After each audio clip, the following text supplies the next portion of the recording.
Hey guys, this is Chris from Rekkid Talk, and today I'm going to be ranking the 5 studio albums by the Police. So, I know a couple weeks ago I did REM, where you have 15 studio albums covering a time span from like 1983 through 2011. Almost 30-year spread between the first and last albums. Police, much more compact discography. We're talking 5-year period between 1978 and 1993, with, of course, Sting, Andy Summers, and Stuart Copeland. If you want some Beatles content, trivia fact, Andy Summers is actually slightly older than George Harrison. And with only 5 factorial, 120 possible permutations, I suppose if, and one of the things is I actually find the ranking the albums kind of difficult. They're all fairly similar.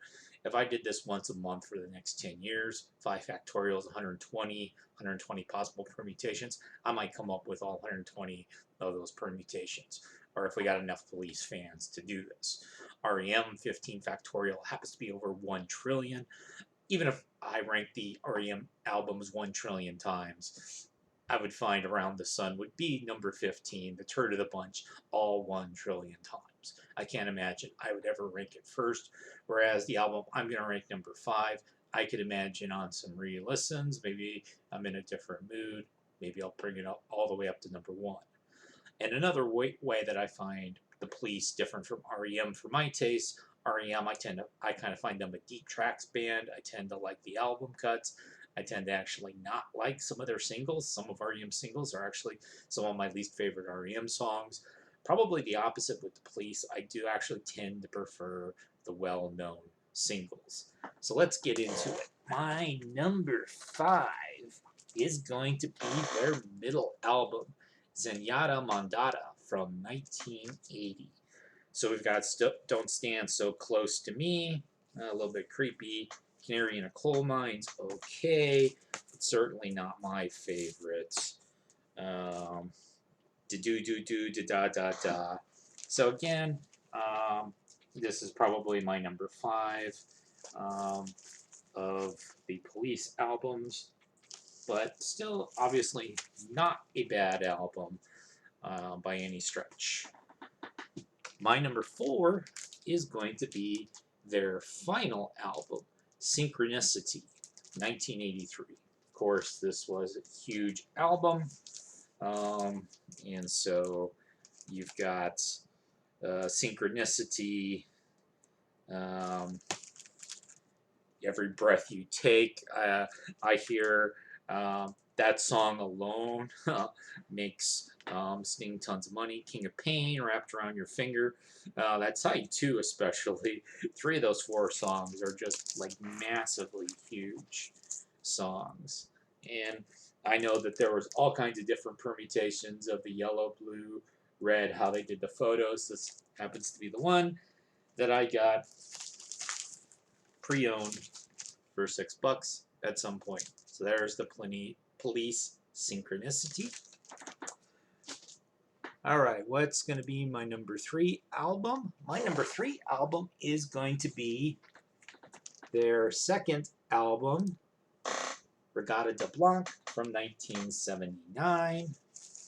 And so we've got Walking on the Moon.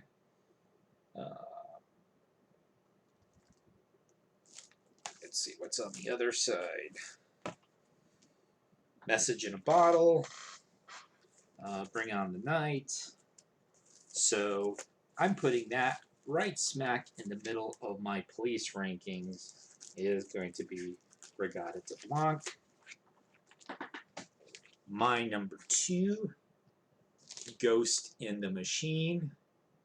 Look carefully. Those are like, it's like Sting and Andy and Stewart.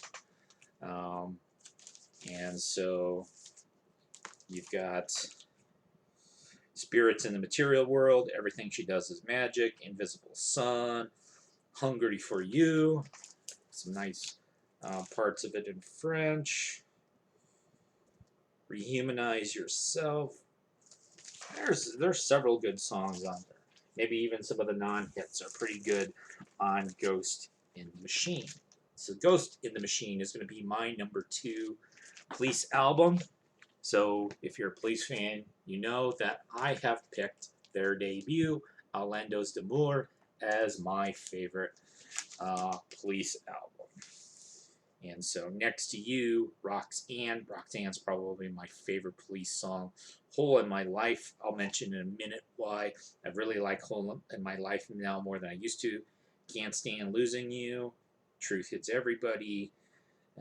Born in the 50s is kind of silly, but still, this is my number 1 Police album, Outlandos d'Amour. The difference between it and a couple of the other albums, particularly Ghost in the Machine, is not really that much. Again, if I do it next month, definitely be in a different order. And then finally, since you know I'm a Juliana Hatfield fan, she did a cover album. Juliana Hatfield sings The Police. So if you're wondering what Juliana Hatfield's favorite Police album is, well, I'm actually not sure. But so the 12 songs on the track list, it turns out that 4 of those 12 songs appeared on Outlandos, which was the most of any of the 5 records. So if you're going to use that as a proxy of what Hatfield's favorite Police album is. Also, Landlord actually did not appear on any of the albums. It was a B-side for Message in a Bottle, Message in a Bottle being a single off of Rekkid Talk. But my understanding is that Landlord was actually recorded during the Outlandos sessions, but didn't make the album.